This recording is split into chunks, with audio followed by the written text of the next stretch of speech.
gente vai descobrindo a real maternidade e a força de uma mãe e de uma fé. Ele é difícil.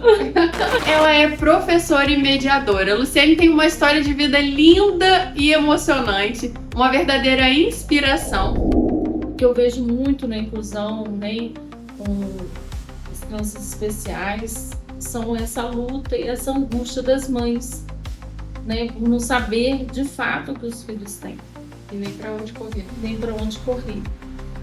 E ali eu não ficava quieta. Porque na faculdade, eles não preparam a gente para lidar com alunos assim. Eu falei assim, concordo com você, mas eu também não fiz curso para ser uma mãe de um aluno especial. Uma coisa, eu não sei explicar, mas alguma coisa falou comigo que era para não ficar grávida de novo, porque eu ia ter uma menina. Quando ele chegou em casa, eu perguntei para ele, como foi seu dia? O que você fez, mãe? Como foi? Ele, mãe,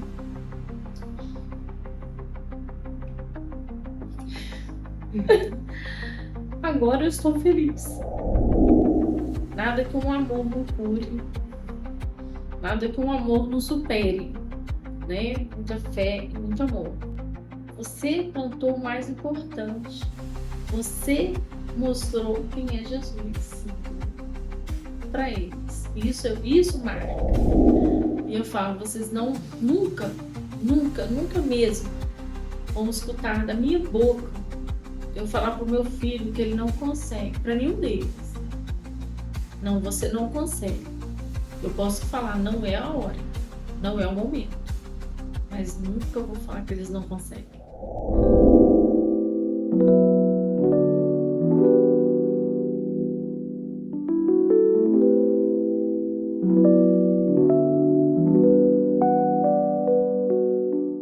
Olá, minha gente! Estamos começando o 9º episódio do podcast Fé em Casa. É com muita alegria que hoje eu recebo aqui uma grande amiga, Luciene. Seja bem-vinda, Luciene. Obrigada. Luciene, que é mãe de 3, católica há algum tempo, mas eu vou deixar ela contar desde quando católica. E ela é professora e mediadora. Luciene tem uma história de vida linda e emocionante, uma verdadeira inspiração. Conheci a Luciene através da minha sogra, porque ela é prima da minha sogra. Conheci a Luciene no sítio e eu adoro bater papo com a Luciene no sítio, sempre com assuntos muito interessantes, com uma conversa muito boa. E eu falei assim, Lu, você tem que ir lá no Fé em Casa, conversar um pouco, fazer esse bate-papo para mais pessoas te conhecerem. Muito bem-vinda, muito obrigada por ter dado sim pra gente. Eu que agradeço, né? Foi uma honra. Pediu, né? Fez o convite, né? Imediatamente passa um filme na nossa cabeça. O que falar, né? Aí vai emendando, a gente vai pensando em várias coisas, a gente faz uma introspectiva muito forte da nossa vida. E isso é bom, viu? É sempre bom, eu falo, é muito bom lembrar da nossa história, né? Ver quantas coisas a gente já superou, quantas barreiras a gente já ultrapassou, né? O quanto Deus nos ajudou em cada uma delas e quanto a gente amadureceu também.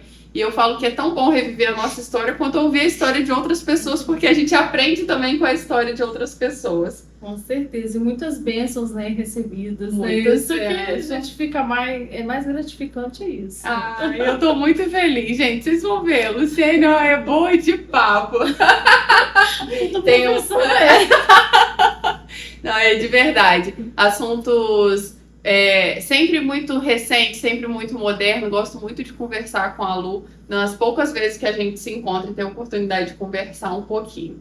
Então, Lu, a gente tem uma pergunta inicial aqui no podcast, que é conhecer a sua história desde a infância. Eu quero saber, assim, se na infância você teve um lar de fé, você viveu a fé dentro da sua casa, ou como você conheceu a fé? Então, eu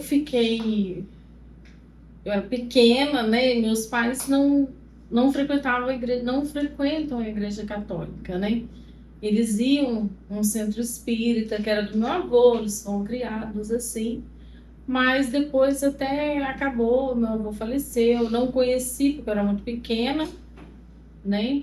Mas fomos crescendo e mudamos para Volta Redonda. Em Volta Redonda, uma vizinha, né, fazendo amizade, tudo, e ela convidou, né, para ir à igreja. Convidou toda a sua família? Convidou todo mundo, né? Mas a minha mãe começou a ir, depois só ficou eu mesmo. A minha irmã também chegou aí, mas agora a minha irmã é evangélica, né? Também tá no caminho, Tá. né? Não tá perdida, né? Tá no caminho. E eu continuei. Eu tava com 8 anos de idade. 8, 9 anos que eu comecei a ir na igreja católica. Que legal. Olha só, gente, a importância da gente convidar, né, os nossos vizinhos, os nossos conhecidos. E a gente, às vezes, costuma ser muito falho nisso. Então, quem te levou foi uma vizinha. Uma vizinha, Galvina. Nossa, essa eu tenho no coração mesmo, né? Todos os meus vizinhos ali fazem parte, né, da minha trajetória. Ai, que né? lindo. Como criança, como mãe, como esposa, né? Eles fazem parte mesmo. E nessa comunidade, né, que é a São João dos Três, ali sim foi o início mesmo que tudo começou mesmo. Aí você, quando ela te levou, ela te chamou assim para ir à missa ou já logo foi te inserindo na catequese? Você já era batizada? Pela idade, ela chamou para catequese. Aí ela descobriu que não era batizada. Aí fizemos, não tem problema. E ela foi minha catequista. Que legal. Né? Minha inspiração, né? Ela foi minha catequista. Então ela sempre, ia todo o catecismo, ela batia lá na porta de casa, vamos para catequese. E fui. E aí antes, como eu não era batizada ainda, antes de eu fazer a primeira Eucaristia, aí já estava com quase 15 anos, era antes de completar 15 anos, né? Eu fui batizada, né? Tenho orgulho disso, sim, por ser uma decisão minha, né? Eu sabia o que eu estava fazendo, eu sabia o que eu estava querendo. Não é a mesma coisa igual a gente escolhe quando os nossos filhos são pequenos. Sim. Né? Então eu sabia, não, eu quero e eu vou ficar. E ali foi crescendo, foi uma sementinha que foi brotando, e fiquei vendo assim a minha vida inteira, né? É uma comunidade que eu tenho muito orgulho de ter feito parte, porque eles participaram de momentos muito específicos da minha vida. Então, para mim, eles eram são uma família, uma extensão da minha família, né? Que você foi batizada. Eu fui batizada ali. Eu casei, né? Eu casei, batizei meus filhos, eles fizeram a primeira Eucaristia, eu fiz o crisma, tudo na mesma comunidade. Mais de 30 anos participando da mesma comunidade. Uma segunda casa, Uma né? segunda casa. E você era participante ativa nessa comunidade? Você participava de alguma pastoral? Ou algum trabalho? Eu fui catequista lá. Eu tive uma turma, assim, de catequese e uma turma de crisma.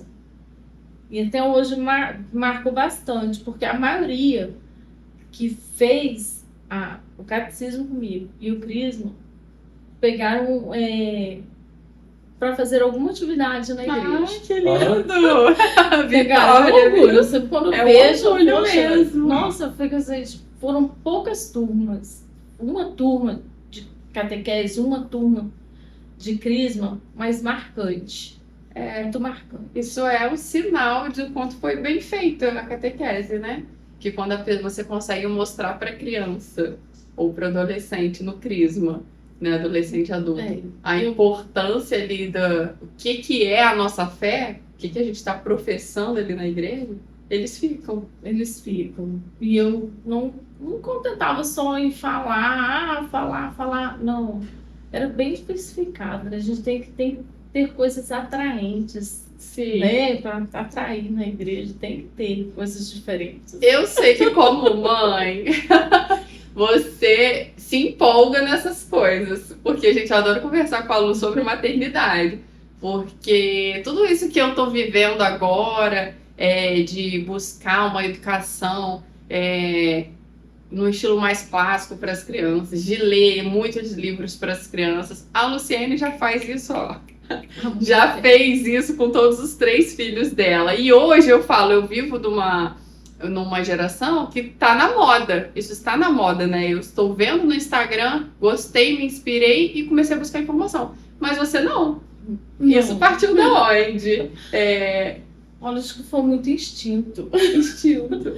Instinto mesmo, e não se contentar. E se contentar com, assim, não faz assim, que não tem alguma coisa diferente, né? Isso veio assim, eu tive muita dificuldade, né? Aí voltando um pouquinho, lá do início, né? Sim, de ser vamos. mãe, né?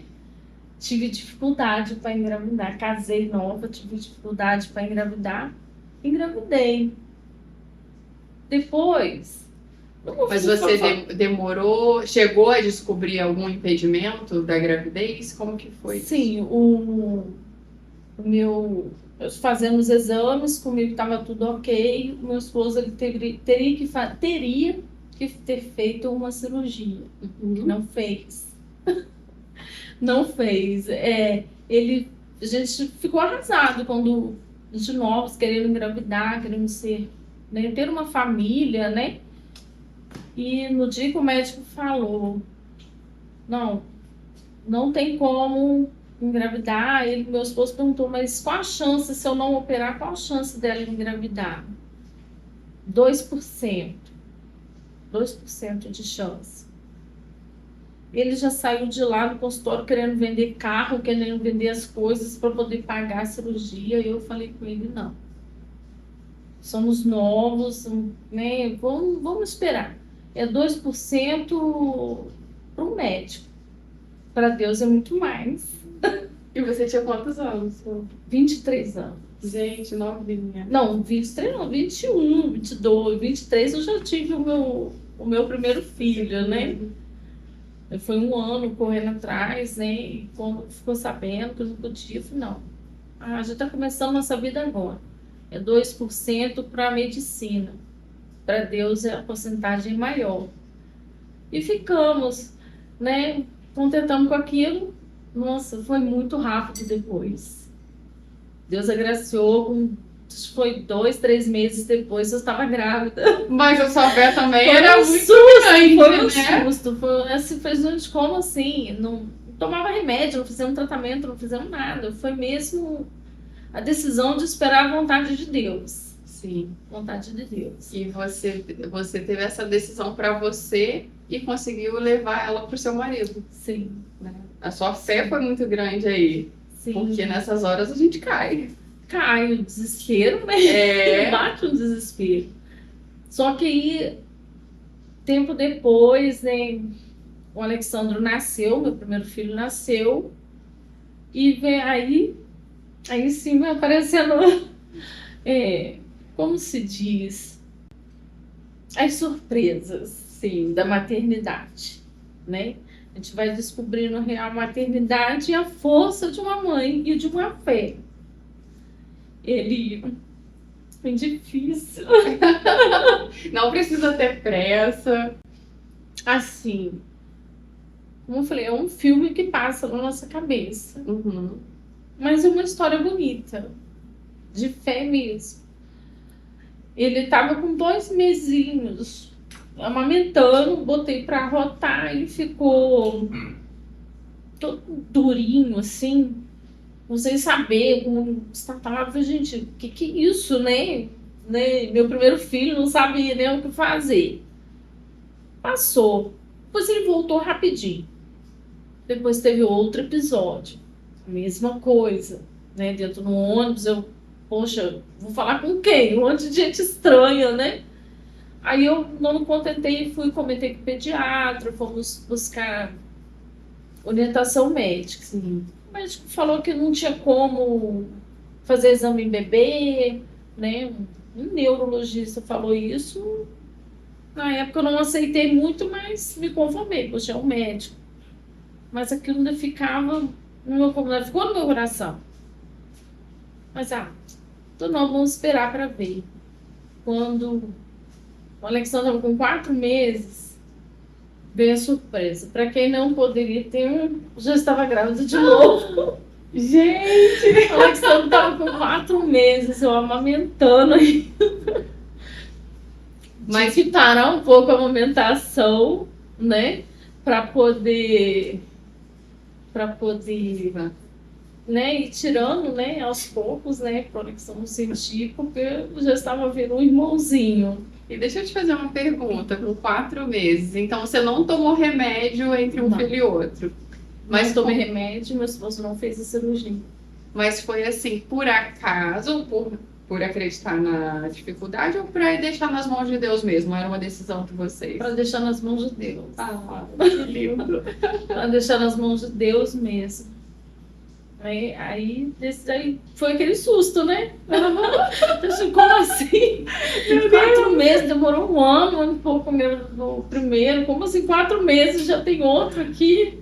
Mas Deus sabe o que faz. Escreve certo por linhas tortas.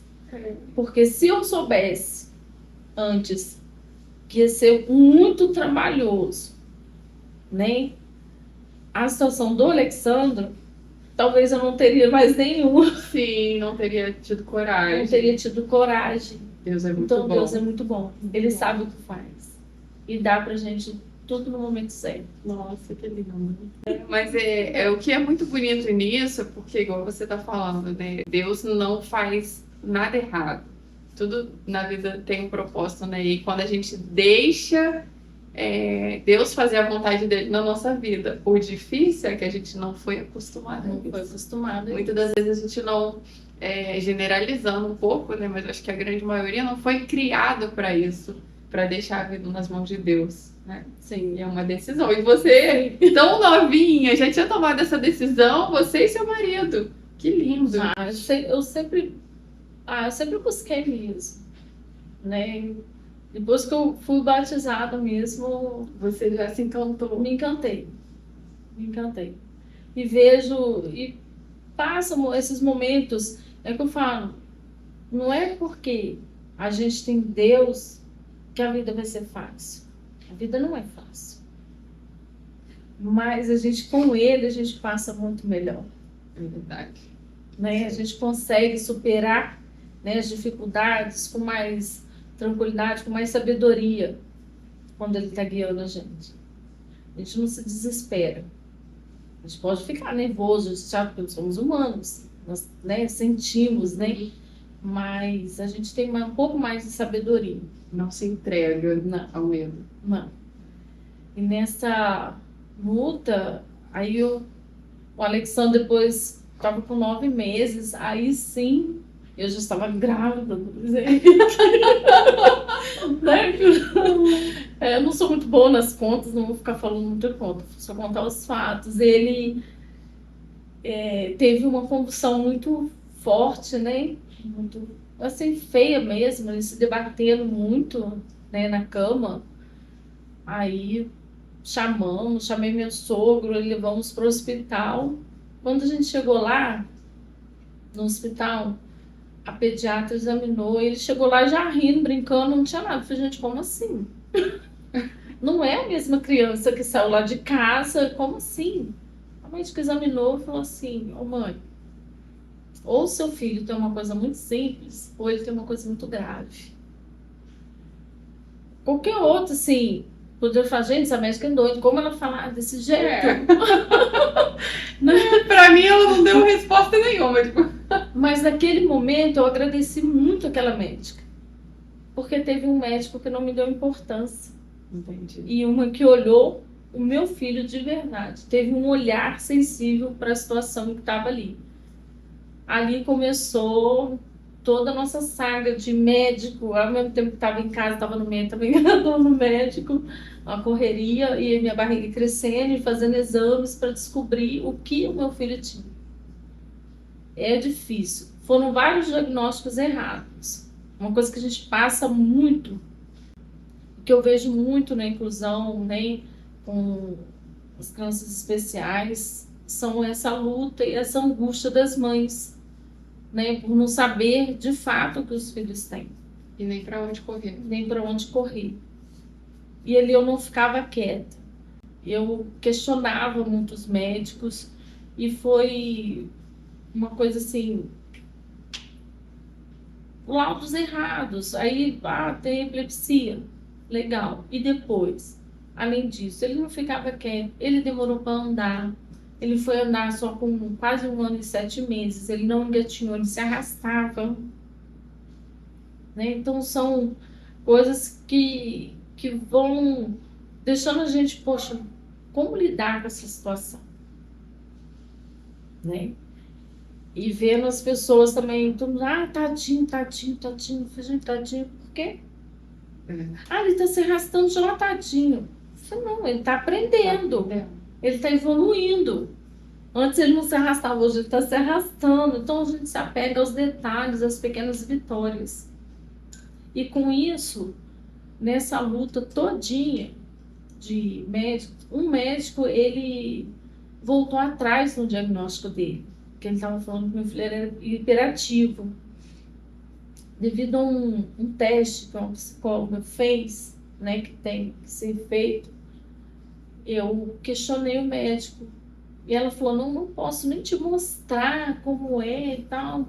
Mas pelo que ela falou, eu saía do consultório, eu sempre andava com um caderninho. Ali eu anotava tudo. Eu chegava no carro e anotava tudo que o médico falava, anotava todo o comportamento do Alessandro e ia falando com os médicos. Ali o médico pegou e falou, para tudo. Isso, meu filho já estava com 10 anos. Nossa. Lu, com 10 Sério? anos. Foram 10 anos de luta para descobrir. Hoje em dia, a medicina está muito mais avançada. Né? Gente. Ele vai fazer 26 anos. Imagina como que era a medicina antes. E tem muito mais informação também, né? Hoje em dia tem Até muito pros mais pais. Você informação. falando aqui na minha cabeça tá assim, ele tinha 1 ano, Não. 2, Aí ele já estava já com 10 anos. 10 anos quando Sem descobriu. contar os transtornos na escola, né? Eu imagino, porque até então não coisa. tinha o laudo.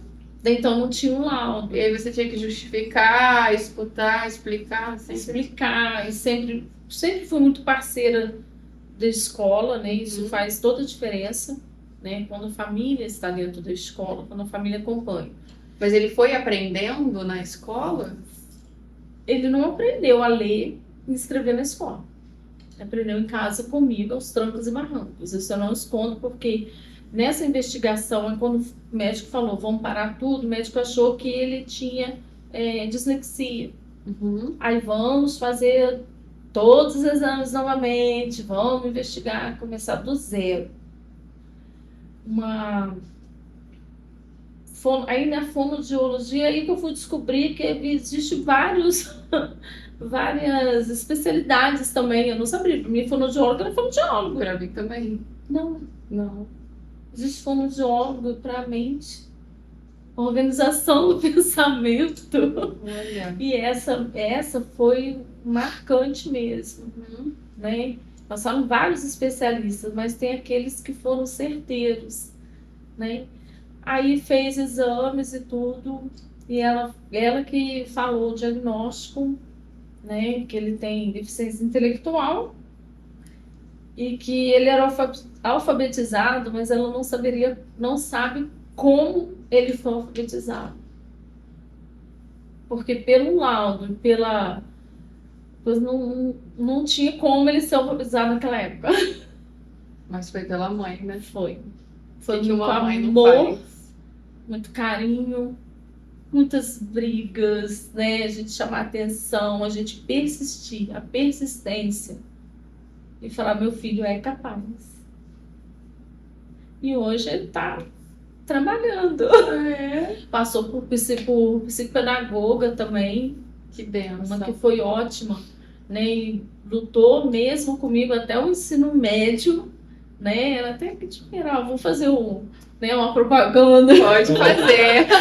Gente Da boa Sueli. que trabalha bem, a gente tem que da divulgar. Sueli Coelho. Gente, ó, ela é ótima. Ótima, Quem ótima, é? ótima. Sueli. Sueli. A Sueli, mora aqui em Pinheiral, mas ela tem de Volta Redonda. Né? Ela travou uma batalha muito acirrada, porque com escola, eu estou lá dentro da escola hoje em dia, mas eu sei que é difícil, é complicado. É porque eu fico pensando assim, até então não tinha o laudo, aí ele ia para a escola e ele não conseguia aprender igual todas as crianças. Mas aí como que iam passando ele de série? Mesmo sem ter o laudo, eles iam Ele fazer... ficou reprovado, aí depois com o laudo eu cobrava muito adaptação. Entendi. Eles têm direito à adaptação Uhum. curricular e que às vezes as famílias não sabem o direito que têm. Falta de informação e acha que só botar na escola é o suficiente. É verdade. Se a gente não estiver junto, não é suficiente. E acreditar nos nossos filhos. Eles são capazes. E muita fé. Isso é uma das Muita coisas fé. assim que eu sempre me admiro quando eu paro para conversar com a Luciene, porque ela é sempre muito informada das coisas, né? Sempre.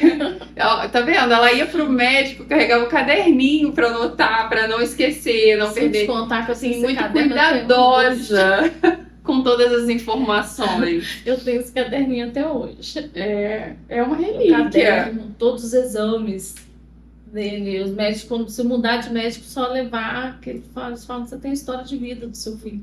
É verdade. Tem todos.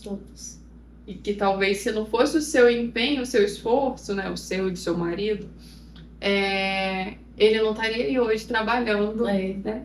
E ó, até chegar aí, ó, tem a situação em igreja, gente. Quando eu ia na igreja, eu falei, eu sempre fui, eu não deixava de ir na igreja.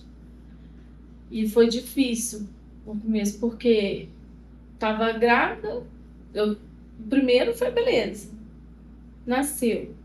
Aí com os transtornos, grávida de novo, a barriga crescendo eu já com outro braço. E esses transtornos todos, mas eu não deixava de ir à igreja. Sim. Eu não esqueço até hoje, o padre Juarez falou, vocês têm que pegar a Luciene como exemplo. Vocês ficam com preguiça de vir à igreja e ela vem com 2 crianças carregando no colo. E vocês ficam com preguiça de vir à igreja. É verdade. E aí eles foram crescendo. Eles eram danados. Os dois. Terríveis. Eram muito levados, muito.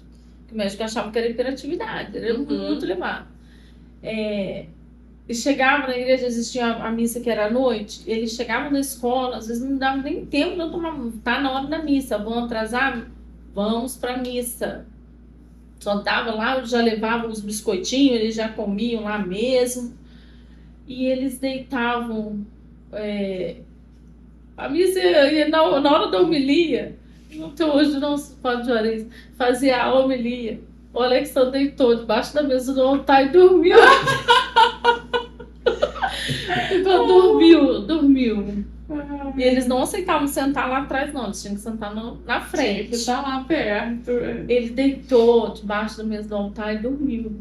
Mas Juarez, Deve ter acho sido o melhor sono da vida. acho melhor eu terminar a homilia, porque a gente já tá dormindo. E eles sempre brincavam com as situações. Mas uma coisa que eu nunca aceitei deles é porque às vezes os pais vão para a igreja, as crianças ficam correndo lá de fora.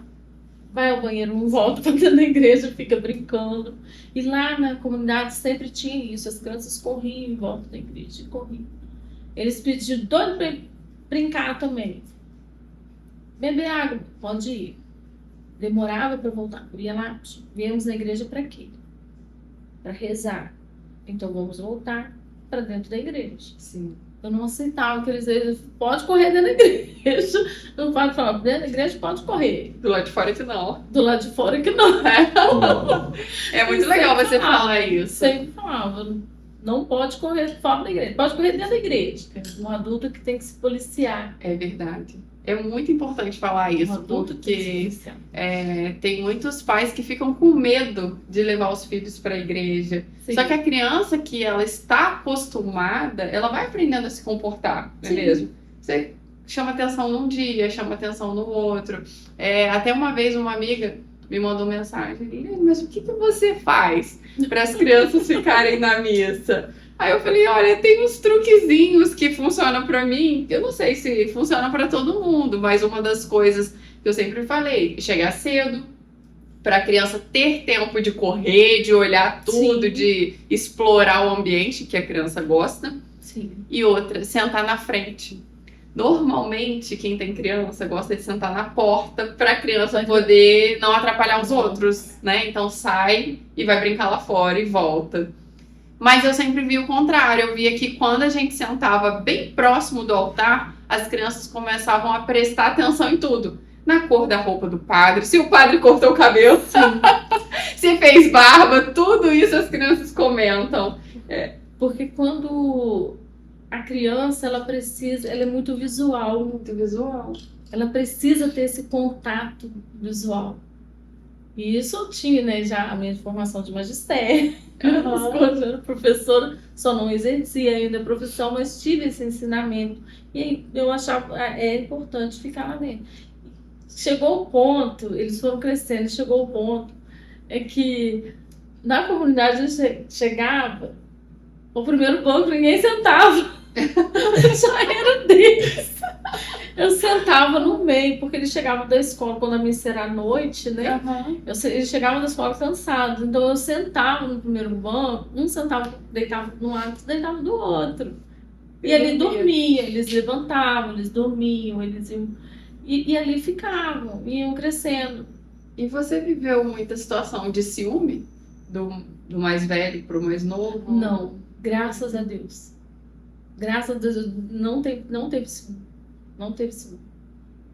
Aí quando chegou o laudo, né, do Alexandre, ele estava com 10 anos, tal, com 11 anos, aí veio mais uma situação de fé.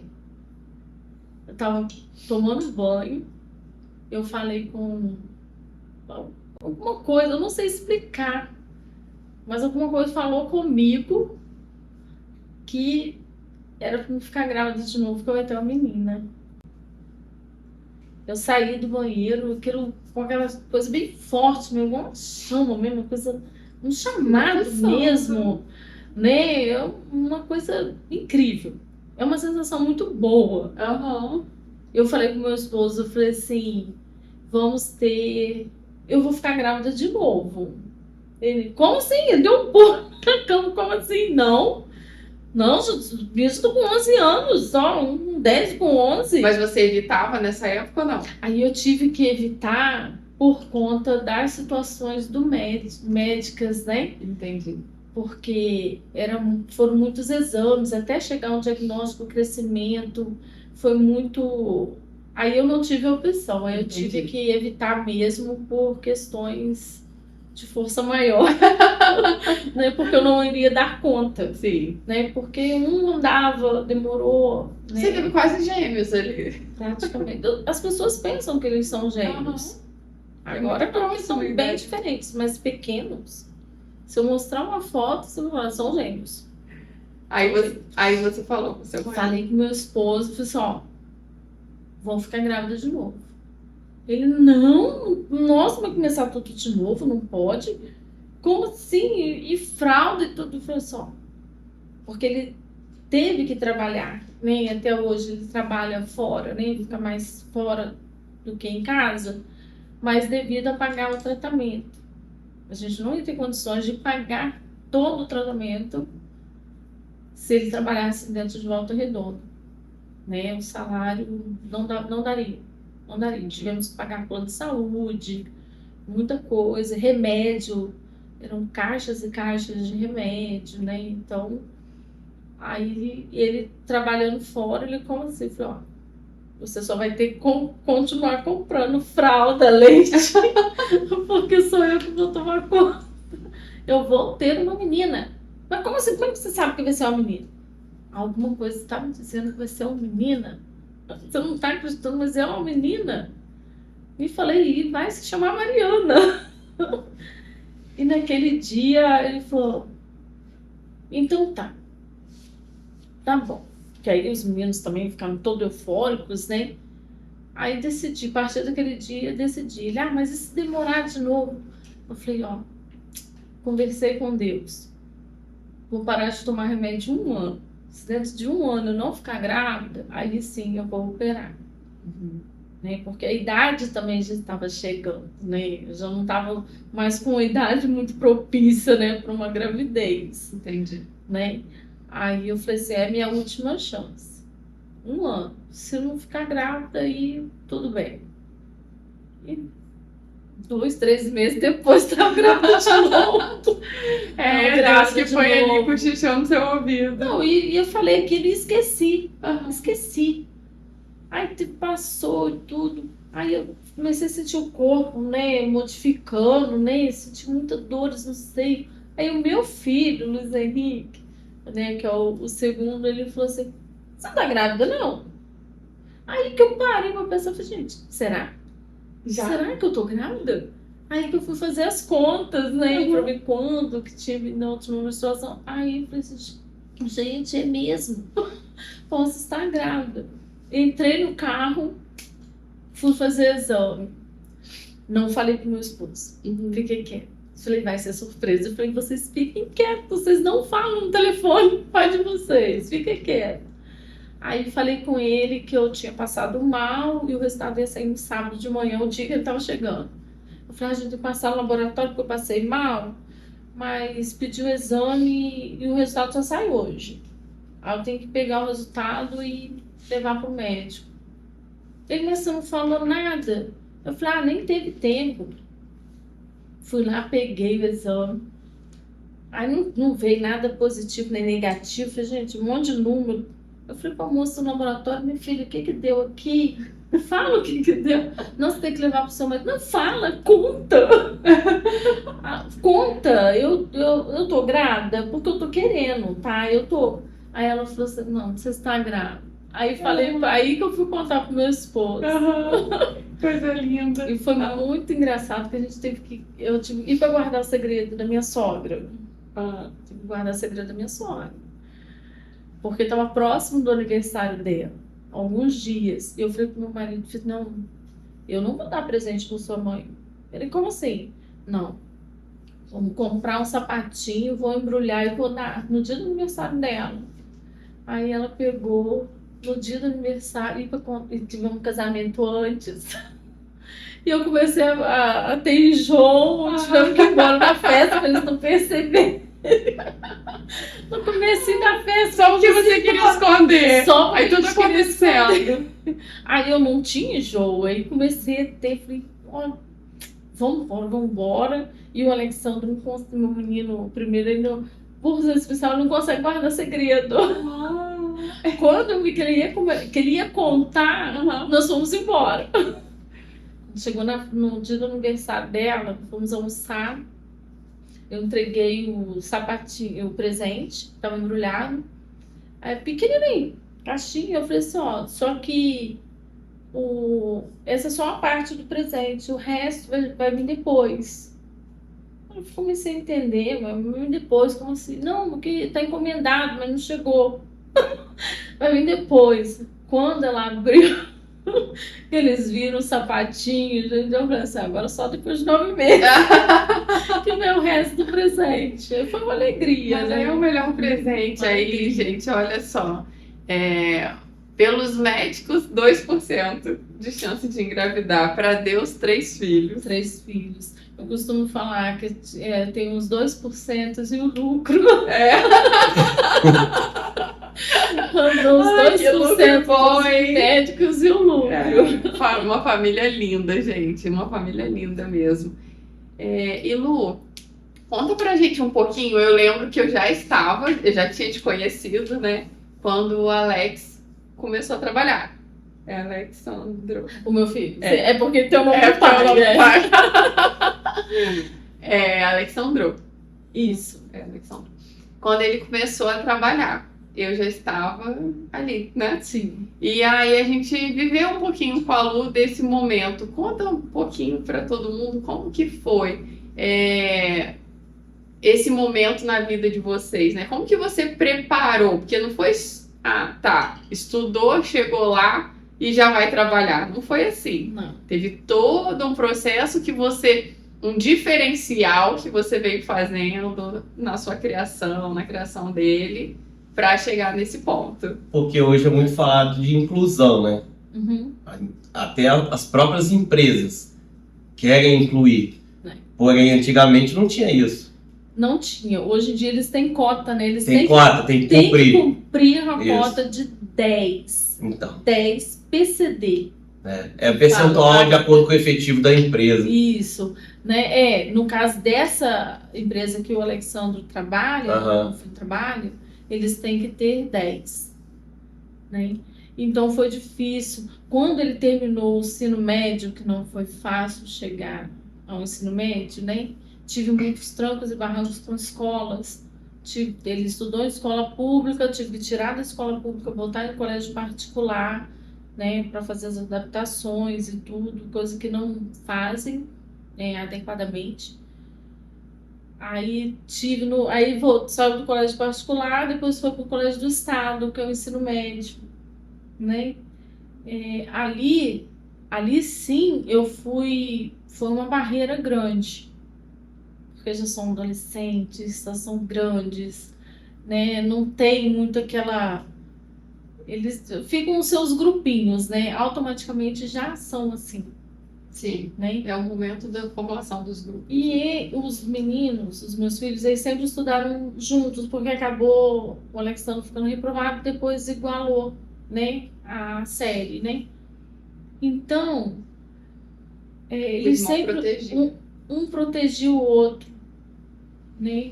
E quando entrou no ensino médio, o primeiro ano do ensino médio, estudaram juntos. Apesar do que eu escutei lá falar que não ia ser bom, mas como já estava matriculado, né, e tal, porque eu fui correr atrás de uma coisa que se chama sala de recursos multifuncionais. Coisa que na época estava iniciando, não se falava tanto. E lá no Glória Vicente tinha essa sala de recurso, só que completamente desestruturada, né? A professora de lá, ao invés de trabalhar com os jogos, fazia mais uma aula de reforço. Isso eu não aceitava, pelo conhecimento que eu tinha, eu não aceitei. Né? Lá eles falam que eles falavam assim, tem um momento da sala antes da mãe do Alexandre e depois da mãe do Alexandre, a linha do tempo. Porque eu comecei a cobrar. E não só para o meu filho, assim, para todos os alunos de inclusão que estavam lá, e os pais não tinham conhecimento dos direitos que eles tinham. Né?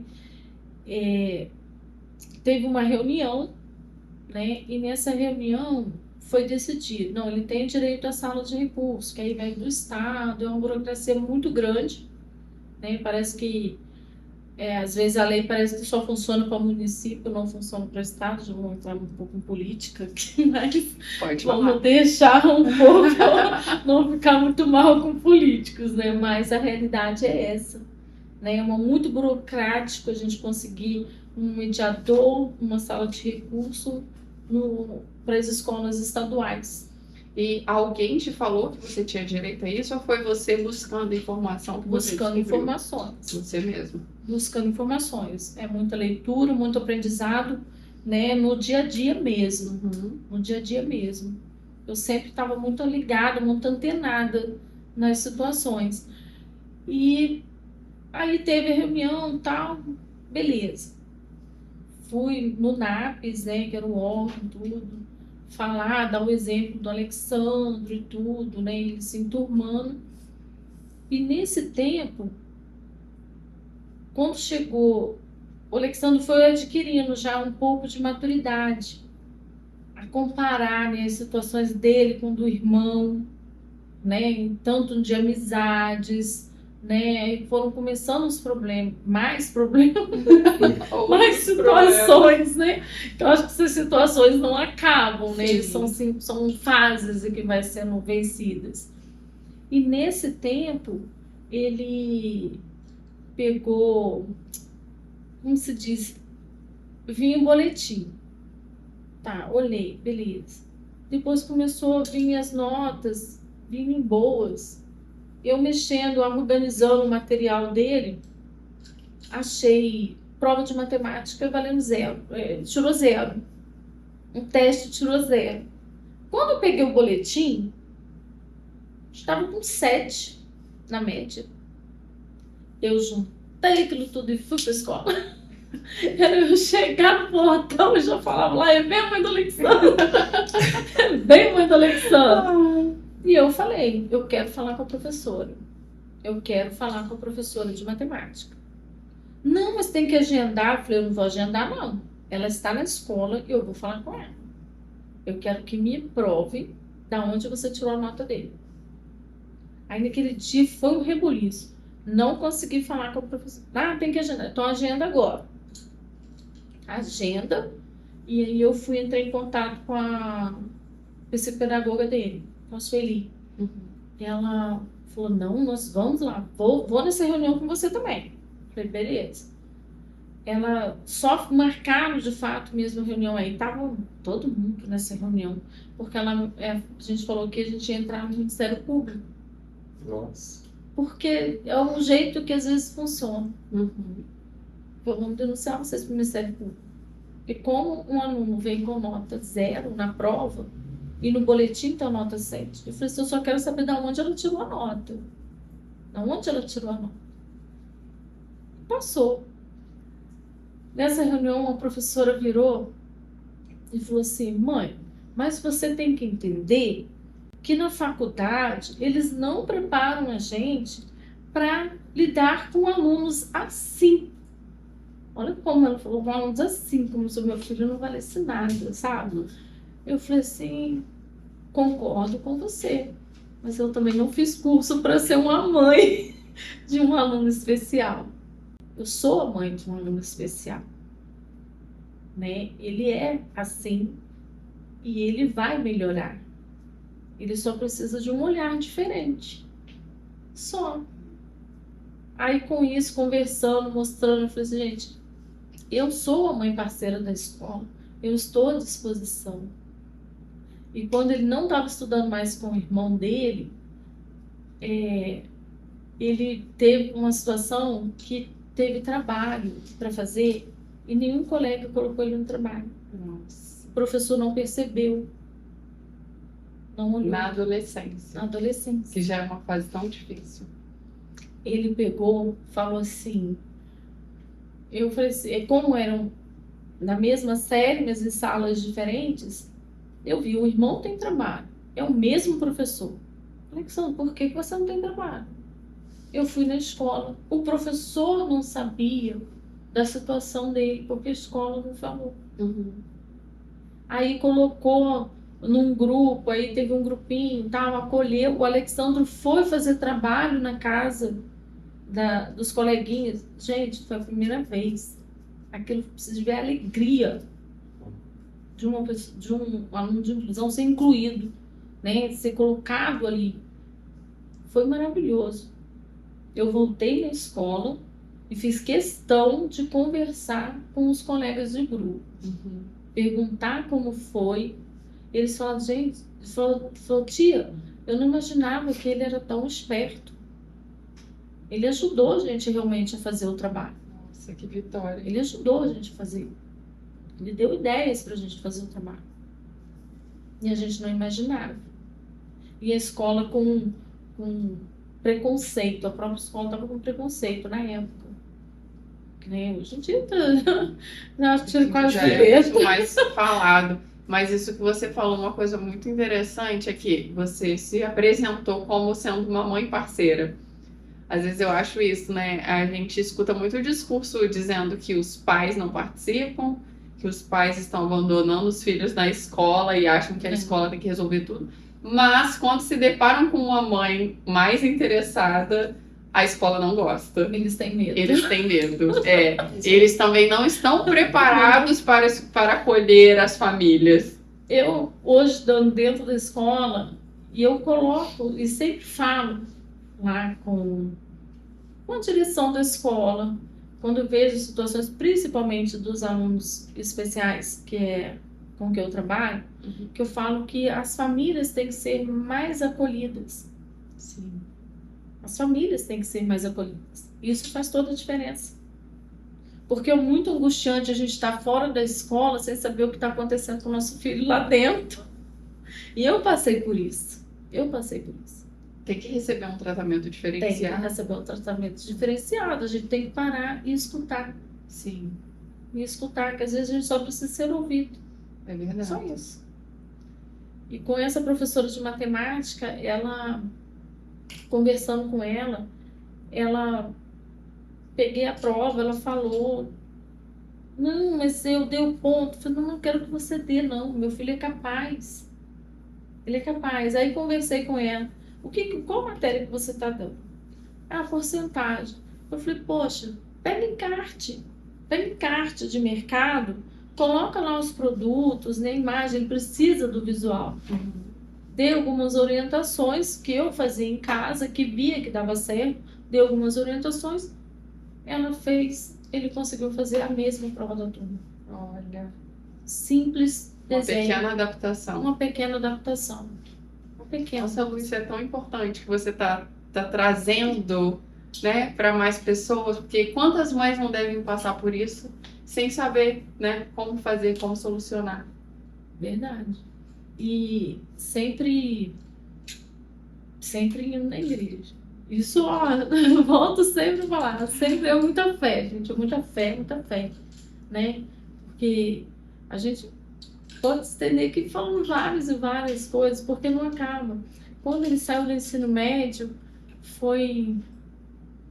poxa, se formou, e agora? Aí a médica dele na época, né, que ainda relutou, era neuropediatra, mas relutou até ela não poder mais atendê-lo, né, até a última instância, mas ela falou, o meu objetivo agora é inserir ele no mercado de trabalho. Aí ela falou, mas eu não consigo fazer se ele terminou o ensino médio, a gente não vai deixar, vou encaminhar ele para a APAE, para as oficinas profissionalizantes da APAE, de Volta Redonda, né, que as APAEs têm que ter, a gente tem que ter um olhar bem especial, porque eles fazem um trabalho maravilhoso. Maravilhoso. Eu ainda não conheço a APAE aqui de Pinheiral, né, mas a de Volta Redonda tem um suporte incrível mesmo. O Alexandre, quando estava com 1 ano lá, aí ele fiz a matrícula dele, tem as entrevistas e tudo, e nesse tempo eu comecei a trabalhar. Falei, gente, como que eu vou fazer? Virei pro diretor e falei assim, olha, eu tenho que ir em algumas entrevistas na APAE, porque também não faz sentido eu trabalhar com inclusão e eu não incluir o meu próprio filho, né, e eu não deixo. Se é alguma coisa para os meus filhos, eu não tenho, tô trabalhando, não. Eu tenho direito lá, eu tenho a declaração, eu vou levar a declaração, eu tenho a dispensa, eu vou. Meus filhos, eles têm que ir, né? Não tem lógica eu lidar com os filhos dos outros e não cuidar dos meus, né? A gente também tem que saber diferenciar. Sim. Aí fiz a matrícula, o Alexandre foi de ônibus, sozinho, que eu não podia levar. Eu só expliquei para ele, olha como evolui, ele mostra todo momento que ele é capaz. Ele foi sozinho, de ônibus.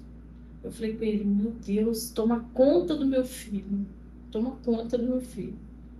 E ele foi. Quando ele chegou em casa, eu perguntei para ele, como foi seu dia? O que você fez, Ana Pai? Como foi? Ele, mãe,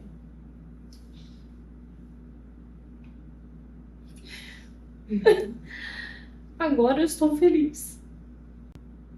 Eu falei, como assim, meu filho? Agora eu estou feliz. Agora eu tenho amigos.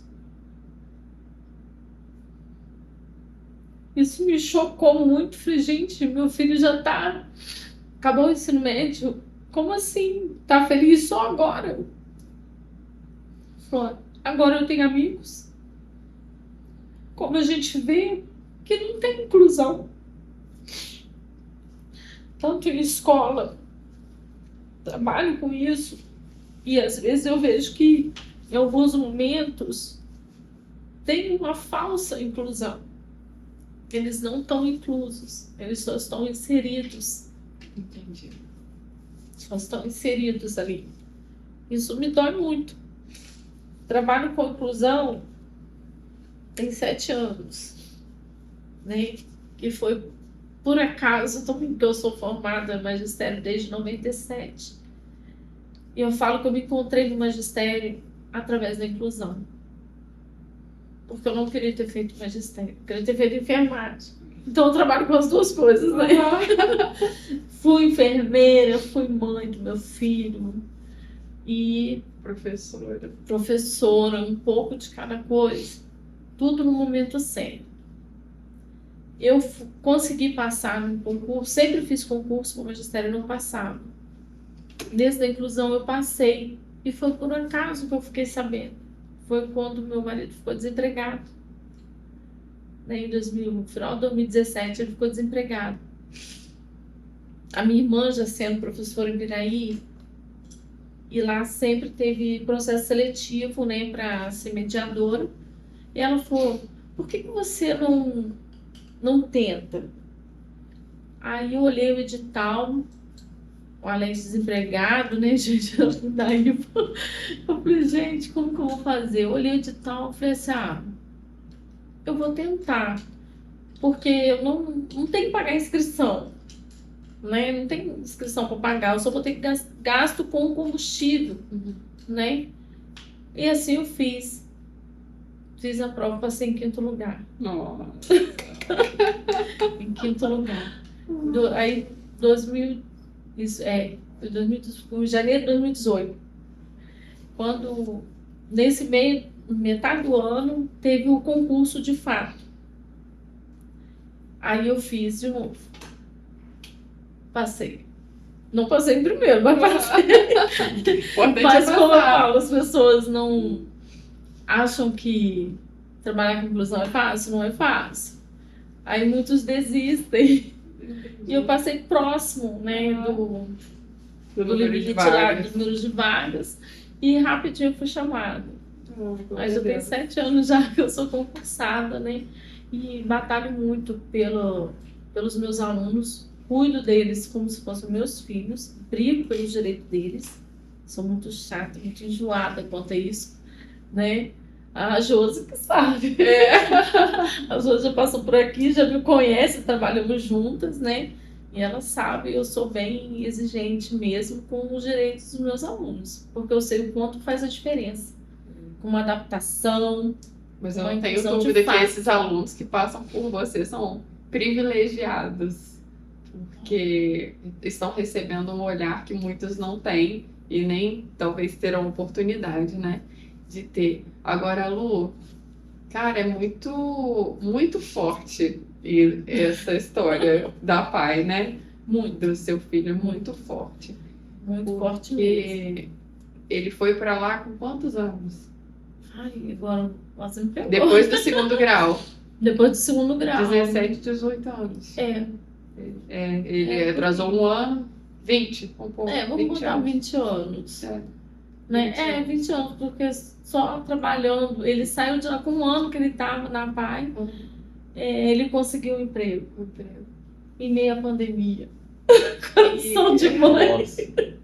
E são tantas. Em meio à pandemia, ele conseguiu um emprego. Eu falei: meu Deus, mais uma situação para a gente superar. Eu falei: como assim? Eu fiquei um pouco receosa. Né? Ele tinha começado e veio a pandemia. Eu falei: como lidar com essa situação de emprego, pandemia? Ele tem que sair, tem que ir para o emprego, porque a CSN não fechou. Ele trabalha nos restaurantes da CSN, né? Ele trabalha na cozinha lá, auxiliar, né? Na limpeza da cozinha. Eu falei: gente, como que eu vou administrar isso? Eu trabalhando. Administrar as coisas de uso de máscara e álcool em gel. O álcool em gel eu dava para ele, o pequenininho, e eu chegava em casa, eu media para ver se realmente ele estava usando álcool em gel, né? Eu media, falei, gente, ó, você não tem que usar. Desceu no ônibus, passou. E ele sempre me desafiou ao crescimento dele. Sempre me mostrou que ele é capaz. Me desafiou a andar de ônibus sozinho, né? Conta um pouquinho pra gente como que foi Ele... a primeira vez. Nossa, ele foi agora eu não lembro se foi para um curso de informática que eu coloquei ou se foi para a escola. Acho que foi para a escola. Eles sempre foram para a escola juntos, né? Quando estavam no colégio particular, eles tinham que sair lá de casa, descer no Retiro e andar até a Voldac a pé para chegar na escola, né? Que era do IPE, né? Uma escola, né, da Presbiteriana. E eles tinham que ir a pé. Eu estava grávida da Mariana, aí o Luiz Henrique, né, o meu segundo filho, falou assim: não, mãe, não precisa mais trazer, porque eu levava eles de ônibus, voltava para casa, depois eu pegava o ônibus de novo, voltava, né, para buscá-los, para eles aprenderem o trajeto. Eu não levava de carro, eu levava de ônibus, para eles aprenderem a andar de ônibus. Sim. Ah, não precisa, porque eu já sei. Aí foi, tivemos que dar o celular para me ligar. Ah, tô no ônibus. Desci do ônibus. Cheguei na escola, saí da escola. Porque o meu coração não ficava quieto. Mas isso ainda tava indo os dois. Os dois. Uhum. Aí, quando tava eu resolvi, coloquei eles para estudar. Um queria fazer inglês, eu resolvi arriscar o Alexandre para fazer informática. Ele não conseguiu concluir o curso, mas eu sabia que era um dinheiro, era uma loteria, uma tentativa, né? Mas se a escola quisesse, não vou falar agora propaganda da escola, mas se quisesse ter esse olhar para a inclusão, teria aprendido mais. Teria aprendido mais, né? E ele via, eu levava ele de carro, voltava para casa, pegava o Alexandre, deixava o Luiz Henrique pro inglês e o Luiz Henrique voltava para casa de ônibus sozinho.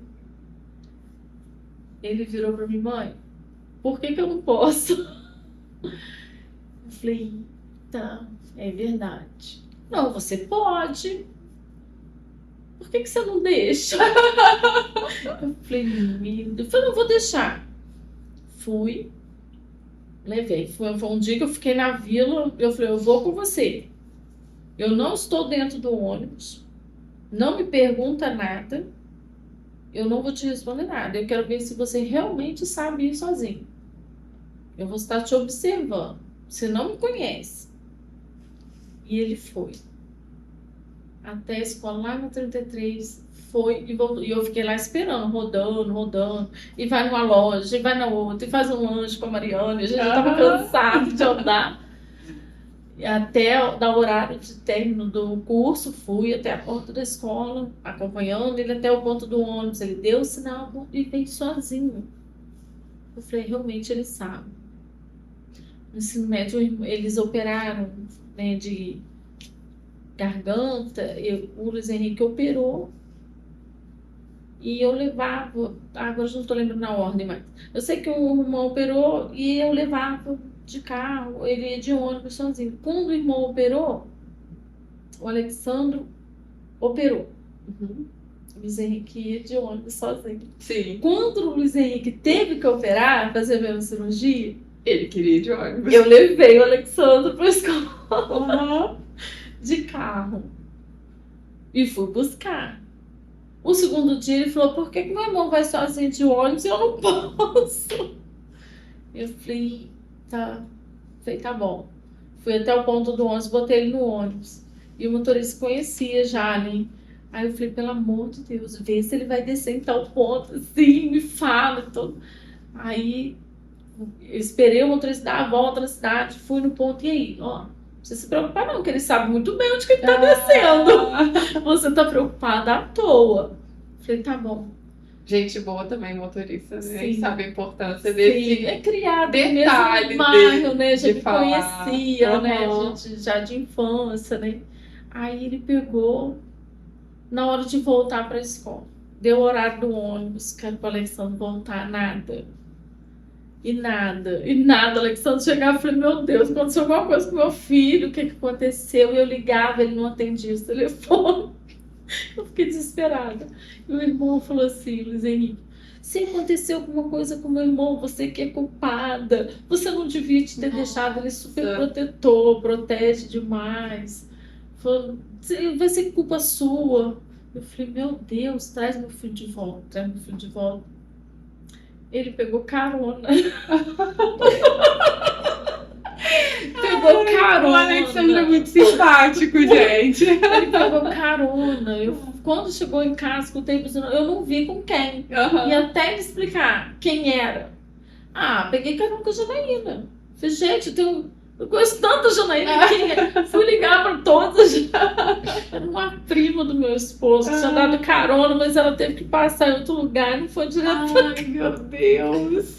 Gente, Que tensão, hein? É uma montanha-russa. Tem que ter muita fé. Muita fé. É uma montanha-russa o tempo inteiro. E tudo isso com seu marido trabalhando longe. Tudo isso trabalhando longe. Coitado, eu fico com pena dele, porque ele gostaria muito de estar mais tempo em casa. Sim.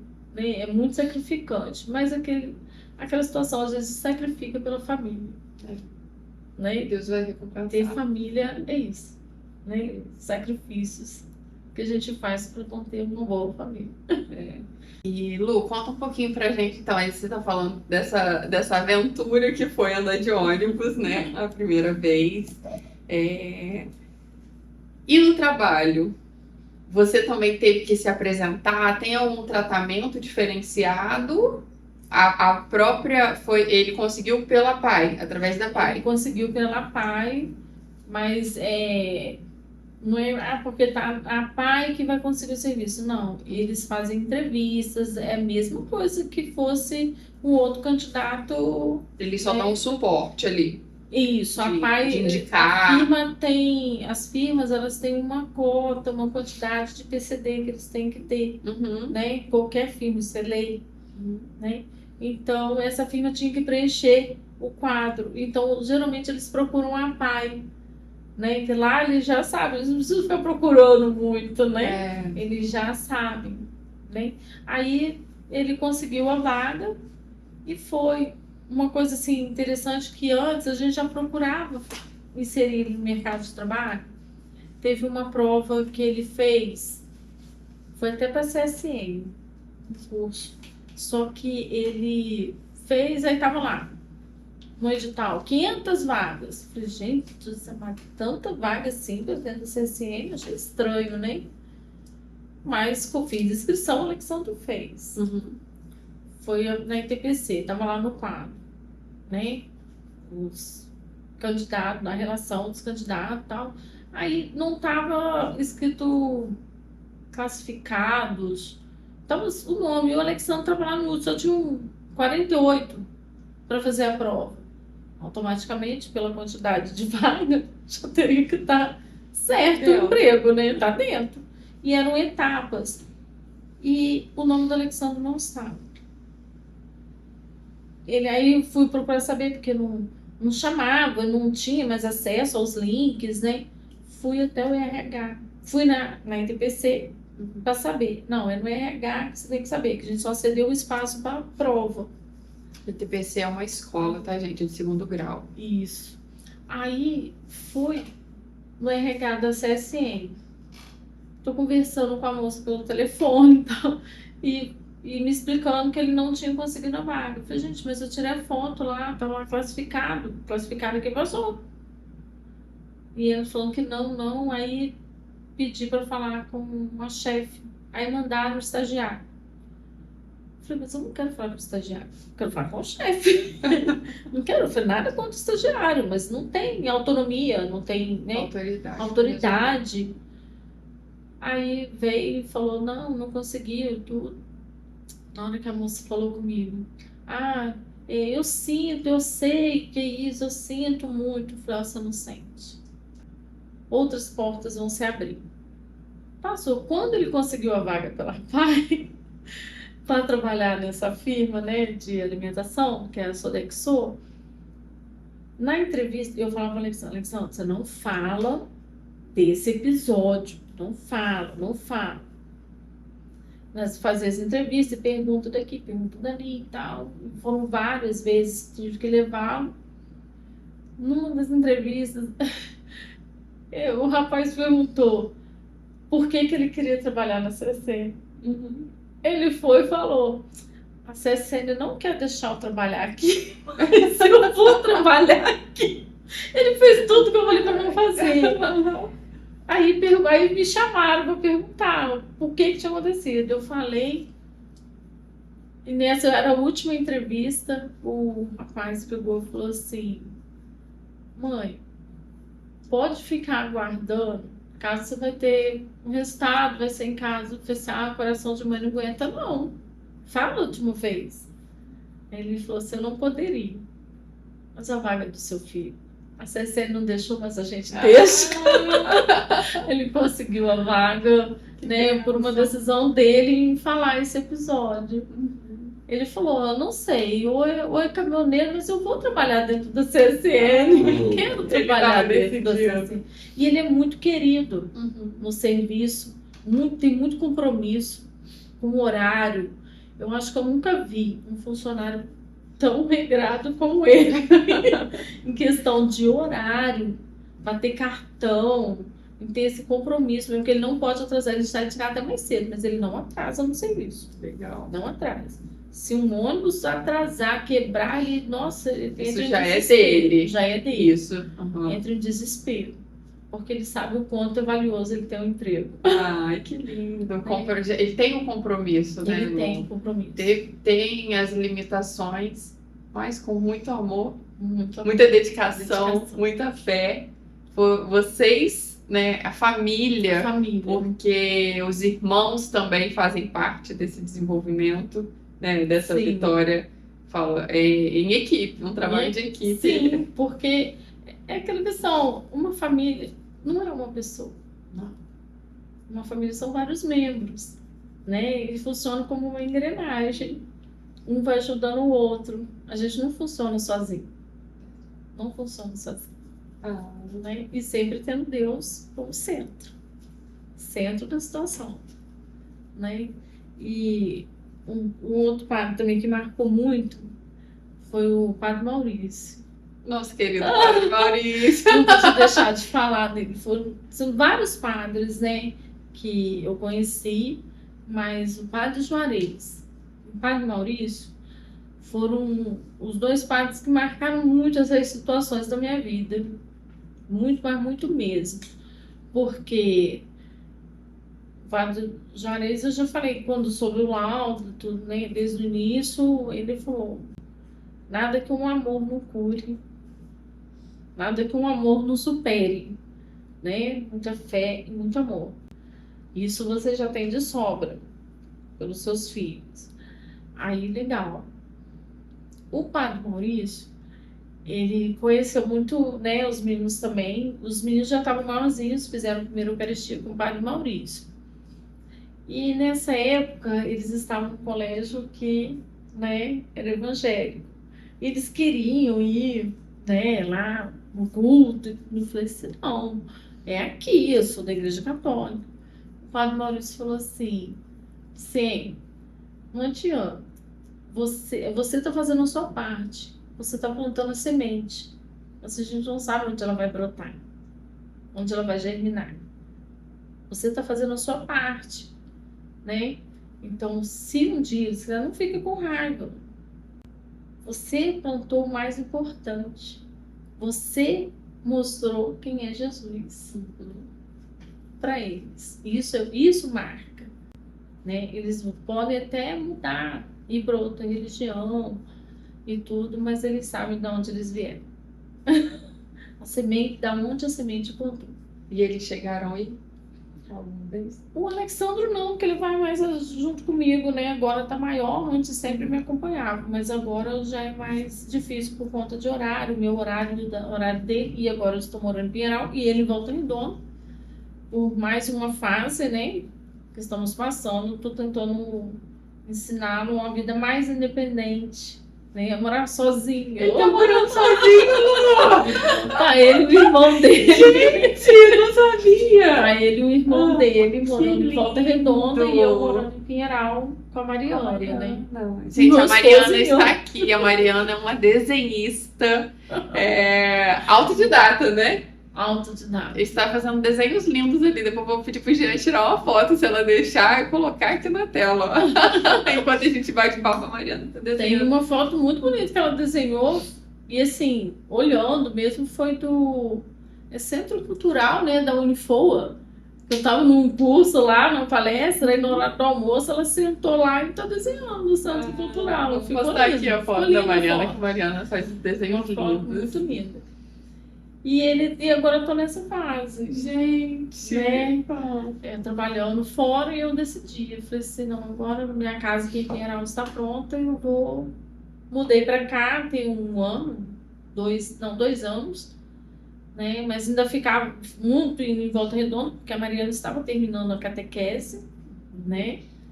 Terminou esse ano, não foi, Mariana? Foi esse ano, ela terminou, né? Fez a primeira Eucaristia, e ela não quis vir terminar a catequese aqui, ela quis manter lá para fazer junto com a coleguinha e tudo, e foi muito lindo. A primeira Eucaristia, a despedida, né? De um ponto a gente vai para outro, né? Tudo entrelaça, né? A vida é toda entrelaçada, né? A despedida lá na comunidade foi muito forte, porque mais de 30 anos na mesma comunidade, né? E eu fiz questão de encerrar com chave de ouro com a primeira Eucaristia dela. que Encerrar lindo. um ciclo completo, Uhum. né? Um ciclo completo. Aí agora eu vou me dedicar mais aqui à paróquia que vira. Agora tem que inserir a Lu na paróquia daqui, viu? O povo de Pinheiral, se estiver assistindo aí, já vão raptar a Lu. E Padre Maurício já recomendou que é uma excelente catequista. Pega muito no meu pé. Eu tô na fase de adaptação, né?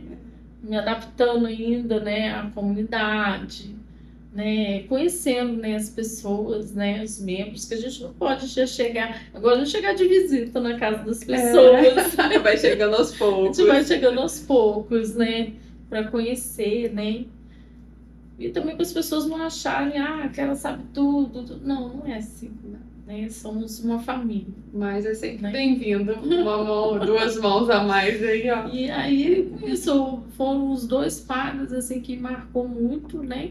O padre Maurício, ele conheceu a Mariana ainda na barriga, né? Foi numa procissão, né? Eu não lembro se foi do padroeiro, se foi uma procissão de Nossa Senhora que a gente estava fazendo.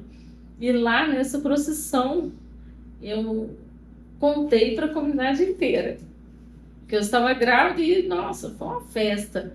E eu mesmo grávida, o padre Maurício fala doido comigo, que ele fazia as procissões, às vezes tem uma procissão, fomos de um bairro ao outro, e eu grávida da Mariana, eu ia à frente da procissão, tirando foto, eu andava, ele, para, Luciene, calma, eu estou bem, e foi uma gestação realmente que eu me dediquei à igreja,